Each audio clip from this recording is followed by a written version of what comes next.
Daí, amigos do Espírita Pop, sejam bem-vindos a mais um programa. E hoje eu tenho aqui um convidado super especial, meu irmão de alma. Conheci ele desde os 6 anos de idade e estamos nessa vitória em Cristo, que é a gente falar da doutrina espírita, falar do Evangelho de Jesus. E esse vai ser uma base do nosso tema do dia de hoje: como ser jovem e ser cristão. Fica com a gente, tamo junto.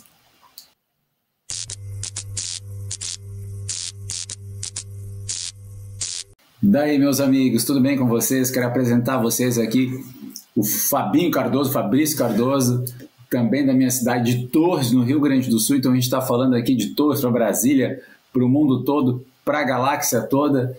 Fabrício, seja bem-vindo ao nosso programa. Como é que está te sentindo? Primeiramente, muito obrigado, Cris. É sempre uma satisfação muito grande a gente estar junto, a gente nessa caminhada, né? Eu costumo dizer, né? A gente está sempre nessa caminhada junto, e não é só nesta vida. Com certeza nós já estamos aí há algumas vidas caminhando juntos. E amigos, né? Então é uma satisfação muito grande estar aqui participando e de alguma forma a gente contribui, né? Com aí o Evangelho do Cristo, com esse amor, com esse carinho que a gente tem por ele, né? Então é uma satisfação gigantesca. Esses dias eu falava com ele, gente, eu botei ele numa enrascada, assim. Eu marquei de uma palestra, as 2 palestras no mesmo horário. Eu falei assim: Fabrício, é o seguinte, cara, eu marquei, né, tem 2 palestras ao mesmo tempo e eu ainda não consegui desenvolver a ubiquidade. Eu queria saber se eu posso contar contigo. Isso é claro, né, 1 hora antes da palestra, que é para dar aquele friozinho, meia hora. Aquele friozinho na barriga, né? Mas foi muito legal que parece que as coisas acontecem. Uma dobradinha, né? Tem que acontecer. Eu acabei substituindo um dia que ele precisava lá, ficou tudo certo. Mas, brincadeiras à parte, conheço o Fabrício há muito tempo, né? Nós tínhamos até uma associação quando éramos crianças, né? Ele era o Pardal, a gente tinha os codinomes, a gente fazia aventuras. Ele era o Pardal, eu era o Águia, a gente saía por aí para fazer brincadeira. E aí, desafios que a gente passou ao longo da vida, com certeza, nos deram aprendizados, mas a doutrina hoje ela representa para nós, nessa fase mais madura, um olhar um pouquinho diferente, né, Fabrício? Com certeza.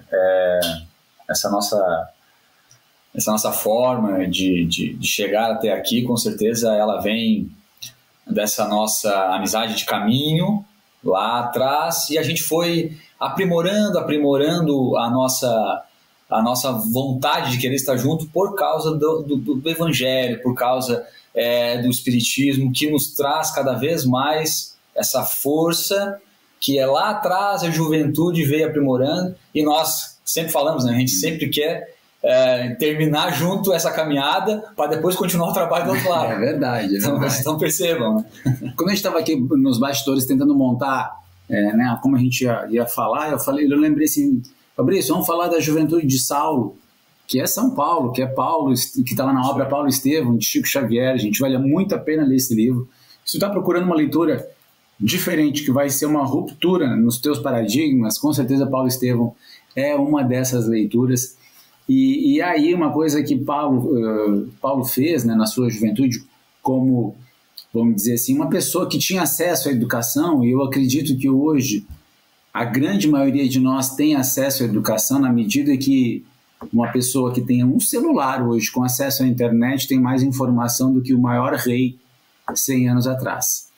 Então, é muita possibilidade mesmo de nós acompanharmos bons conteúdos no YouTube, né? E como esse que a gente está produzindo aqui com o maior carinho para vocês, e tantos outros, bem melhores inclusive, eles têm a opção, cada um de nós tem a opção de buscar nisso. E aí vale a pena nós percebermos que mesmo Saulo, se perdendo nos excessos dentro da sua tradição judaica, ele estudou o suficiente para, quando ele encontrou o Cristo, ele tinha subsídio, ou seja, ele poderia multiplicar os seus talentos e servir a outras pessoas, podendo escrever cartas a tantas comunidades, viajar para tantos lugares. Ele que, né, tinha uma condição invejável de resistência, num naufrágio ele foi o único que sobreviveu, e outros tantos aspectos da vida dele. Quando ele vai à Grécia, ele, por exemplo, tem condição de falar com os gregos respeitando a cultura deles, então ele vai escolher lá o Deus desconhecido para não ferir a cultura grega, e vai falar: esse é o Deus que eu sigo, eu tenho coisas para contar sobre ele. E aí os gregos começam a ouvir, e aí ele começa a mandar cartas aos gregos, uma delas, das mais famosas, está lá numa carta aos Coríntios, ou seja, aos gregos de Corinto. Então, eu vou ler aqui um trechinho desse livro que eu acho muito massa, livro de mensagem, Sintonia de Amor, Neio Lúcio, um livrinho com mensagens inéditas, lançadas há pouco tempo. Estudo. Não perdemos na condição de desencarnados o imperativo de aprendizado maior. Cada povo, cada região possui características próprias e valores específicos, cujo patrimônio não herdaremos sem esforço e trabalho. Nas condições em que me encontro, tenho, na realidade, estudado outros círculos e outras nações. Então, olha a importância de nós entendermos que nós somos uma comunidade universal, e Paulo faz isso com o cristianismo. Ele tira o cristianismo nascente de uma religião, de uma raça, e torna ele uma filosofia, uma religião universal. Fabrício, passo para ti a palavra. Como Cristo impactou a tua juventude e como ele vem impactando a tua vida nos dias de hoje? É uma pergunta muito pertinente, porque eu, desde quando comecei a me entender por gente, como a gente fala assim, né? Desde novinho, eu sempre tive ligado próximo ao Cristo, né? Eu nasci lá no berço católico, e aí, ao longo da caminhada, aí quando encontrei o Cristiano lá pequenininho, nós irmãos já desde pequenininho, e aí passei pelo berço evangélico, e eu costumo dizer que tudo tem um porquê e tudo é importante tu ter esse conhecimento, como o Cristiano acabou agora de ler aqui na prece, dessa questão do potencial que tu adquire no conhecimento, né? Foi breve a minha passagem lá por eles lá, mas eu sempre fui muito curioso, muito curioso.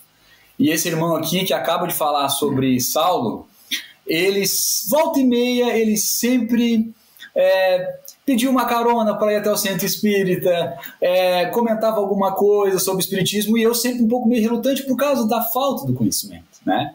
E o primeiro livro que ele me deu, assim, lê esse livro, meu irmão, era Paulo Estevam. Então, na primeira vez que eu li, foi um pouco difícil, porque eu não tinha aquele aprofundado ali do conhecimento, né, junto com a doutrina. Mas eu sempre tive a curiosidade imensa. O que Jesus falou, o que aconteceu logo depois, o que aconteceu, os mínimos detalhes, então, com a vida, por exemplo, estamos falando aqui de Saulo, né, depois Paulo, os apóstolos, e isso, em um determinado dia, nós trabalhávamos junto, eu e ele, e eu já tinha passado milhares de vezes por um determinado versículo da Bíblia, referente lá a João Batista, né, que era Elias, e aí eu pedi o auxílio para ele aqui. Meu irmão, me explica isso daqui, que eu já passei 1000 vezes isso daqui, o que ele está dizendo aqui? E aí ele olhou para mim e falou assim, tá bom, meu irmão, chegou a tua hora. E naquele dia houve esse descortinar, né? E aí eu consegui me aprofundar muito mais. Então percebam, a minha infância, juventude sempre esteve ao lado do Cristo. Até tem um outro amigo também conhecido que um dia eu falei isso para ele. Olha, poxa, eu nasci no berço católico, aí passei rapidamente ali com os evangélicos e tal, e hoje eu sou espírita. Ele olhou para mim e falou assim, tu veja só, tu já não é cristão desde hoje, já de outras encarnações tu já é cristão. Então percebam, né, que a gente dá seguimento quando a gente está cada vez mais próximo do Cristo, mesmo em próximas encarnações, né? Então isso é muito gratificante. E o Paulo Estevam, e como o Cristiano falou, quem ainda não leu, a gente sempre aconselha, que é um livro esclarecedor, porque ali a gente vê os potenciais, por exemplo, né, de Saulo, né, como o Cris falou, essa proximidade que ele tinha com o estudo, com o conhecimento, com essa vivacidade que ele tinha também, porque era um jovem de um porte, digamos, físico forte, né, atlético, então ele tinha essa vivacidade, e aí o Cristo vem. E como eu costumo dizer, quando tu te propõe a ir em busca dele, do Cristo, ele irá aparecer coisas que talvez a gente não entenda e que a gente não queira no começo, mas que são fundamentais para a nossa vida, a nossa caminhada. O importante é depois também, né? Então, o Saulo, ele vinha sendo trabalhado, ele vinha sendo ali, tanto que ele foi um dos maiores divulgadores, né, do cristianismo, como a gente sabe, né, Cristiano? É verdade. todo o processo de convencimento é uma coisa muito difícil de ser feita, porque sempre é de dentro para fora, né, gente? Perfeito. Todo convencimento. Então, assim, hoje a gente tem uma tranquilidade que se a pessoa ela tem uma filosofia do bem dentro dela, a gente não precisa converter ela a nada, né? A questão que quando a pessoa é curiosa, eu acho que era o caso do Fabrício, o curioso ele precisa muitas vezes saciar sua curiosidade para que ele não abandone um pouco o que ele tem, né? A quem muito foi dado, a quem muito tem, muito será dado. Ou seja, aquilo que a gente fermenta dentro da gente, aquilo se multiplica. E é necessário também a gente migrar de uma fé infantil, e não quer dizer que as outras religiões eram assim, não. Nós tínhamos muitas vezes uma fé que não colocava em prática os potenciais da alma, ou seja, eu sou um fulano não praticante de tal religião. O problema não é a religião, o problema somos nós, que não temos a capacidade de perceber aquilo que tem de melhor ali e conseguir colocar em prática. E nós temos nas comunidades católicas e evangélicas trabalhos maravilhosos. Essenciais, né? Trabalham com pessoas drogadas, assessoram pessoas em sofrimento, pessoas que estão sem sentido na vida são acolhidas, são amparadas, se organizam mutirões de doação de alimentos, hospitais e escolas católicas espalhadas pelo Brasil, pelo mundo inteiro. Quinta-feira ainda comentei, né, o Padre Pio construindo um hospital na Itália, filme lindíssimo, assim, que a gente pode e deve compreender como a dimensão da vida do Cristo em nós modifica a gente. Então, o que eu considero importante para a gente ser um jovem cristão? A gente aproveitar tudo que o mundo cristão tem a oferecer. Exatamente. Bom, eu estou viajando, tem horas que eu estou cruzando algum espaço, cruzo uma igreja que eu acho legal, eu entro lá, faço uma oração, passo por um local que tem um centro espírita, se eu puder, a gente vai lá também, conhece os espaços. Quando eu fui no Rio de Janeiro agora, a gente teve essa circunstância de conhecer a sede histórica da FEB, né? Que legal, que passou tanta gente conhecida. Achei muito legal, né, o espaço. Mas quando fomos a São Paulo, fomos na Igreja da Sé, fomos até no Templo de Salomão, cada um com a sua característica, que o Nélus está falando das nações, também as características das pessoas, e a nossa compreensão acerca da reencarnação, por exemplo, ela é tão forte que a gente não consegue hoje conceber uma crença onde a reencarnação não faça parte. Mas é fundamental a gente entender os conceitos básicos, os princípios básicos, que eles vão valer na nossa juventude e vão valer na nossa fase adulta. Muitas vezes a gente gosta de colocar uma desculpa para as nossas ações na nossa juventude. E aí eu queria falar sobre isso, que a gente também não pode se comprometer, porque muitas pessoas acabam estragando a sua encarnação na fase da juventude, né, Fabrício? Com as escolhas que fizeram. Se drogando, indo para... né, tendo atitudes precipitadas que vão custar muito tempo a dar a volta, né? A gente costuma dizer, né, o Chico falava, né, a melhor religião é aquela que te transforma num ser melhor, né? Então esse contato com o Cristo, e o Chico falou uma coisa muito pertinente agora, que realmente cada uma tem a sua contribuição, e há pessoas nessa encarnação que elas precisam estar naquele meio, para que elas não fujam, digamos assim, dos braços de Deus, né? do trabalho que o Cristo quer que seja feito, assim como foi com Saulo, né? Estava ali estudando para ser um doutor da lei e de repente ele foi transformado, né? Então percebam que todas essas, digamos assim, toda religião, todo o trabalho em que se propõe a manter o ser, vamos falar assim, do espírito, né? Ao lado do Cristo, ao lado do Criador, eles são importantes. Né, como você falou, a gente vê, né, ações de igreja evangélica, igreja católica, que vão ali, acolhem aquele irmão que às vezes está desviado, né, talvez por um vício, algo que a gente sabe que as pessoas sofrem muito nisso, né, e a gente vê essas ações que contribuem tanto para que aquele ser ali continue firme na sua caminhada, acreditando, não se rebelando, isso é muito importante, não se rebelando contra Deus, contra o Evangelho do Cristo, que é a palavra direta de Deus, né, que está contida no Cristo, né, porque são as nossas escolhas. Então elas nos transformam através daquilo que a gente alimenta, né, no dia a dia.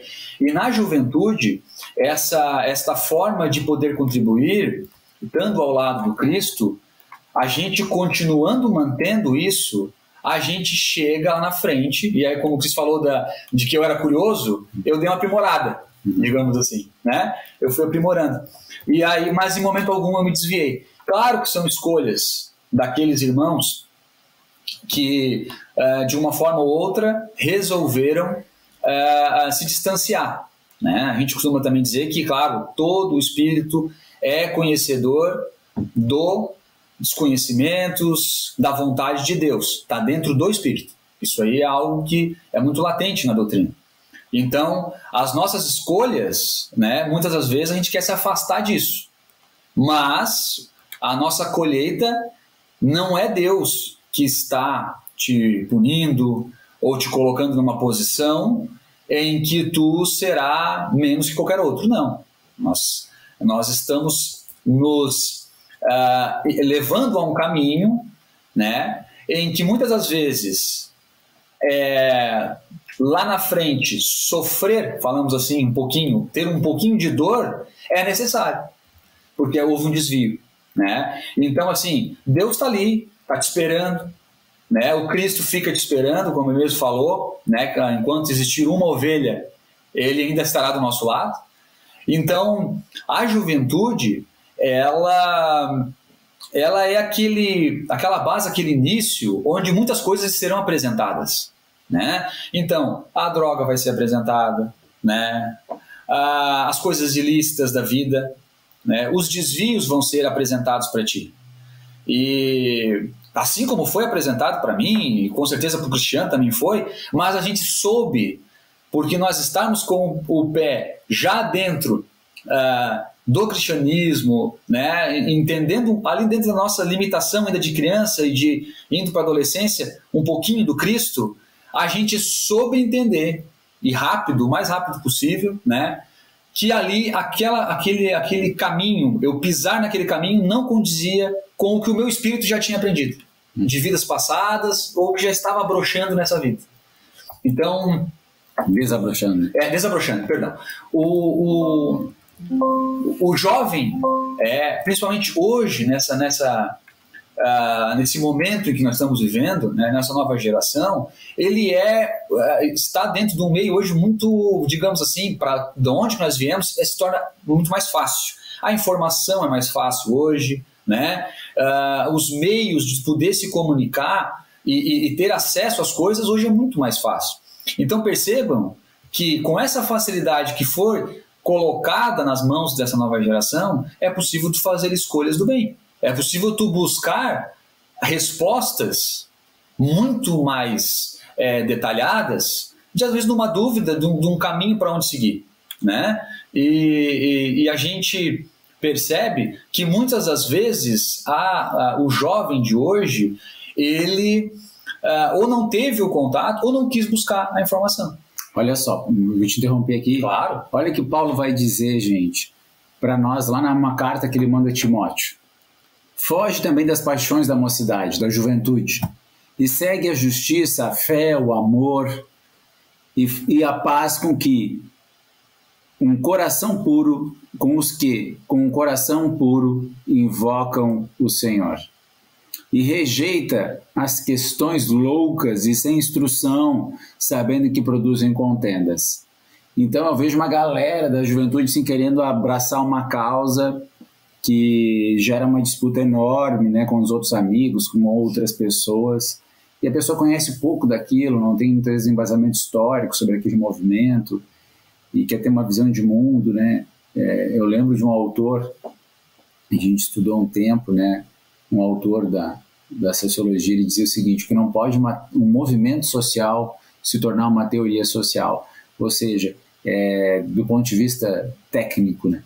Então a gente tem muito cuidado em a gente abraçar, né, certos pensamentos assim, extravagantes, adotar comportamentos muito exóticos, porque é o momento da gente se certificar se a gente está fazendo o básico, porque é esse básico que vai ser o pano de fundo, o pilar mestre para a gente ascender. E aí justiça, fé, amor e paz, tem que ter um coração puro, né, para a gente poder ter tranquilidade, para receber o afeto das pessoas à nossa volta e doar o afeto que a gente tem também para as pessoas que a gente está convivendo. E isso vai fazer diferença no nosso dia a dia. ser jovem também permite que a gente compreenda as nossas responsabilidades. Nós já somos espíritos antigos, nosso corpo é jovem, não nos enganemos. Se a gente mentir, trair, roubar, infringir aqueles mandamentos básicos lá que estão nos 10 mandamentos, né, na lei de Moisés, a gente vai sofrer bastante. A gente vai sofrer bastante. O próprio Chico Xavier chegou a comentar, né, que o ideal é que a maioridade penal fosse acima de 14 anos. Para nós termos, porque nós já temos certa consciência e é para a gente se ligar do que a gente está fazendo. Então, assim, galera, não podemos mais botar desculpa na idade. Somos espíritos imortais com milhares de anos. Verdade. André Luiz vai nos lembrar que do desenvolvimento do ser unicelular até a fase luminal, 1,5 bilhão de anos. Então ninguém é novinho aqui nessa terra, gente. Todos nós já somos espíritos maduros, tanto que nós temos gostos, né? Musicais, artísticos, tão variados. Adoramos culturas que nós nunca estivemos, naturalmente pelos nossos vínculos do passado. Então, nós somos muito responsáveis por aquilo que nós estamos fazendo, de maneira que a gente não pode dizer, eu não sabia, eu não tinha informação. A gente sabe, né, o que é certo e o que é errado, e a gente tem que sempre procurar se contentar com as coisas boas que a gente pode ter acesso, e isso vai fazer diferença no nosso futuro.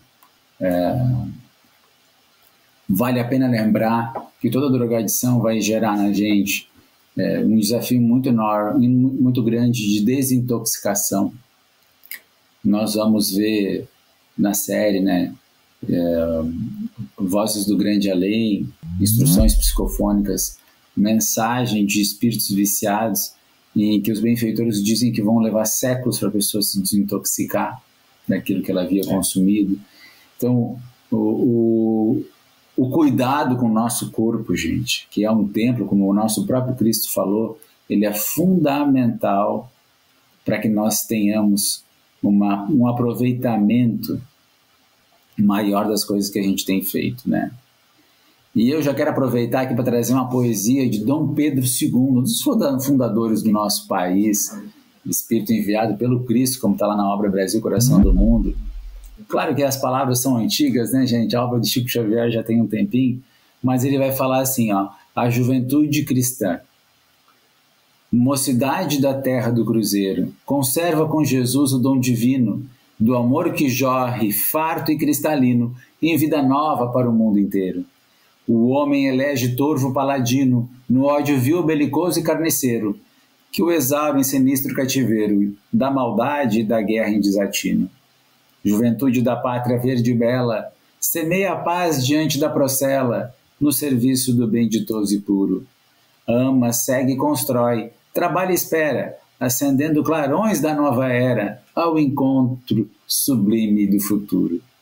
Então, que Jesus nos abençoe, e eu quero saber o que você tem feito para fazer da sua vida ter um propósito maior. E eu confesso que uma das coisas mais legais que eu vi na doutrina espírita e eu tive a oportunidade de fazer foram os trabalhos voluntários, gente. Então, conheci o espiritismo com 17 anos, com 18 eu estava lá no trabalho voluntário, indo nas vilas na época, nos lugares extremamente pobres. Então, aqui o nosso convite sincero é que tu possa te dedicar dentro da casa espírita, se você for espírita, se você for evangélico, se você for católico. As pastorais católicas têm trabalhos muito bonitos, tem amigos evangélicos também com trabalhos muito bonitos. Se torne voluntário de uma causa do Cristo. Leve o evangelho através da sua ajuda material. Participe da sua juventude espírita, do seu grupo de jovens, para você ter amigos com quem trocar suas experiências. É natural que você venha errar durante algum tempo da sua vida, em alguns aspectos, porque ninguém sai de casa para errar, mas é natural que durante o dia a gente tenha compreensão sobre as coisas e chegue no final dele a gente percebe que não tivemos o discernimento necessário para poder agir. O que é importante? Nós temos a humildade de reconhecer, fazer o que Santo Agostinho nos recomendou, avaliar e reparar aquilo que nós pudermos no dia seguinte, e assim a gente segue de novo, porque nós somos inacabados, estamos em construção, é natural que volta e meia a gente precise de algum tipo de reforma, né? Que a doutrina espírita chama de reforma íntima. Tá tudo bem não ser perfeito. Tá tudo bem ter errado, ter magoado pessoas. Tá tudo bem, inclusive, fazer as coisas de uma maneira que a gente muitas vezes se arrependa. O Mestre Jesus nos convidou para procurar, inclusive, os detentos, os estrangeiros, os com fome, os com sede, porque tudo que a gente estava fazendo a eles, estaria fazendo ao próprio Jesus. Então ele previu que a gente ia, sim, cometer os equívocos naturais da nossa ascensão evolutiva, mas nenhum de nós vai se perder, ou seja, ninguém, nem o detento, nem o criminoso, nem o político, aquele que a gente não gosta, todos eles vão se converter ao coração, ao amor de Cristo, vão ser pessoas boas, porque a gente sabe que existem três elementos na criação: Deus, Espírito e matéria. Então tudo que é Espírito está destinado à perfeição relativa com Deus e vai ser aquilo que Kardec fala, vai fazer aquele movimento que Kardec fala, do átomo ao arcanjo, ou seja, todos nós vamos evoluir ao longo do tempo até nos tornarmos puros, espíritos puros, e todas as pessoas deste planeta, desses 20 bilhões de planetas, e todas as pessoas dos 500 bilhões de galáxias que a gente conhece, chegarão lá, porque fomos criados por um Deus perfeito e naturalmente. Só esse é o nosso destino. Só que Ele nos deu junto o livre-arbítrio. Então o tempo é com a gente e eu estou com pressa e você. Deixa aqui nos comentários quem quiser um trabalho voluntário que faça e estimula teus amigos para fazer outros voluntários. Fabrício, passa a palavra para ti. Para a gente finalizar, né? Então, saber usar o teu potencial, que o Cristo sabe que cada um de nós tem, e Ele fica te aguardando, fica esperando que tu use o potencial de várias encarnações, e é como o Cristiano falou, para daqui a um pouco entrar num trabalho social, ir lá e ver e fazer parte, fazer diferença. Então, cada um de nós, cada um espírito, cada coração desse planeta tem o potencial de poder fazer a diferença na vida de si e do próximo. Então, que nós saibamos que através da espera do Cristo de cada um, de cada espírito, nós saibamos reconhecer, encontrar esse potencial e colocar em prática, né? Então, um forte abraço para todos aí. É um prazer imenso estar com todos vocês e estar de volta nesse planeta, né, de alguma forma para evoluir, imperfeito, a caminho da perfeição, porque brevemente, Alexandre, tem aquele meme muito conhecido, né, da música "Eu não pedi para nascer", aí tu fala ou eu falo? Né? Então, ou seja, nós com certeza viemos para cá com uma missão e o Cristo espera que a gente possa cumprir ela. Que assim seja, gente. Fiquem com Deus no coração aí. Uma alegria sempre estar nesse programa aqui da Comunhão Espírita de Brasília e te associa ao trabalho com o Cristo, que tu vai ver que esses frutos vão ser muito importantes. Valoriza os teus outros estudos também. Tudo que você está fazendo para se tornar uma pessoa melhor, mais qualificada, você vai usar mais tarde no trabalho cristão que você desenvolver, e Ele nos espera, nos aguarda, porque somos tutelados, né, por um dos maiores espíritos que a gente pode conceber. Já era Jesus há 3 bilhões de anos, já era um Cristo há 3 bilhões de anos, quando formatou a Terra. Não é qualquer Cristo, eu brinco, né, que no Facebook, Instagram, aí tem 20, 30 anos. Gente, Jesus já era Cristo há 3 bilhões de anos. Ele tem uns aparelhos de mensagens tão legais que a gente faz uma prece, a gente conecta com ele e recebe resposta. Então, se tu tiver em dúvida, faz esse movimento que tu vai sentir nas próximas horas os benefícios do teu ato. Tamo junto. Fabrício, obrigado. Que é isso. Foi um prazer. É nóis. Tamo junto, meu irmão. Tamo junto. Tchau, tchau. Tchau, pessoal.